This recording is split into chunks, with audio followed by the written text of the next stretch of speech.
तो बच्चों, इस वीडियो में हम पाठ 11 रिश्वत फंड के प्रश्नों पर चर्चा करेंगे।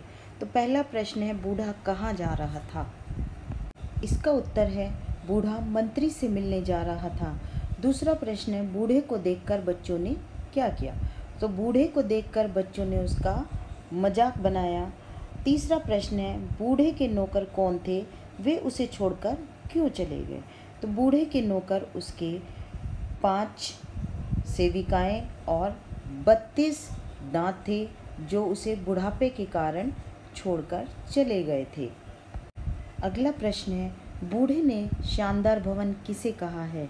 तो बूढ़े ने शानदार भवन शरीर को कहा है। सेविकाएं बूढ़े का साथ क्यों नहीं दे पा रही थी? तो बुढ़ापे के कारण सेविकाएं बूढ़े का साथ नहीं दे पा रही थी। अगला प्रश्न है, बूढ़े ने अपना बेटा किसे बताया? तो मंत्री जी को उसने अपना बेटा बताया। बूढ़े ने प्रार्थना पत्र किसे दिया और क्यों? बूढ़े ने प्रार्थना पत्र समाज कल्याण कार्यालय में और वृद्धावस्था पेंशन के लिए दिया। बूढ़ा मंत्री से क्यों नहीं मिल पाया? तो देरी होने के कारण बूढ़ा मंत्री से नहीं मिल पाया क्योंकि मंत्री जी चले गए थे।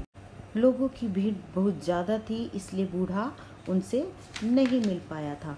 बूढ़े ने अपनी संपन्नता का वर्णन किस प्रकार किया? तो बूढ़े ने अपने आप को एक शानदार भवन का मालिक बताया जिसमें 32 नौकर और 5 सेविकाएं थी। अगला प्रश्न है, बूढ़े की दयनीय स्थिति के क्या कारण थे?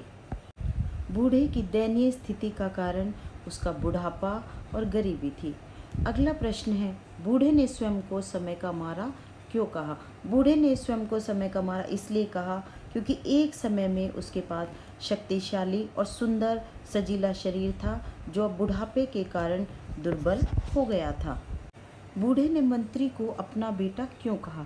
जिस तरह पिता पालन पोषण कर बेटे को बड़ा करते हैं, वैसे ही जनता के लोग चुनाव जिताकर आम आदमी को मंत्री बना देते हैं, इसलिए बूढ़े ने मंत्री को अपना बेटा कहा। अगला प्रश्न है, बूढ़ा मंत्री से मिलने क्यों जा रहा था? तो बूढ़ा मंत्री से मिलने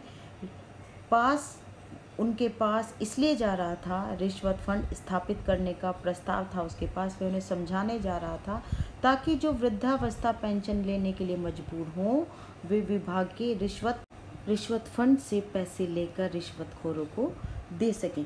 जिस प्रकार मुझे परेशान होना पड़ा अपनी पेंशन लेने के लिए, उस तरह दूसरे किसी व्यक्ति को परेशान ना होना पड़े। तो इसलिए बूढ़े ने मंत्री जी को रिश्वत फंड स्थापित करने का प्रस्ताव रखने का प्रयास किया। तो बच्चों, चलो हम अब शब्दार्थ पढ़ते हैं। रईस का अर्थ है धनी या अमीर। जर्जर, टूटा फूटा, दुर्बल, कमज़ोर, दरिद्र, गरीब, संपन्न, धनी, पगार, वेतन, खंडित, टुकड़े टुकड़े।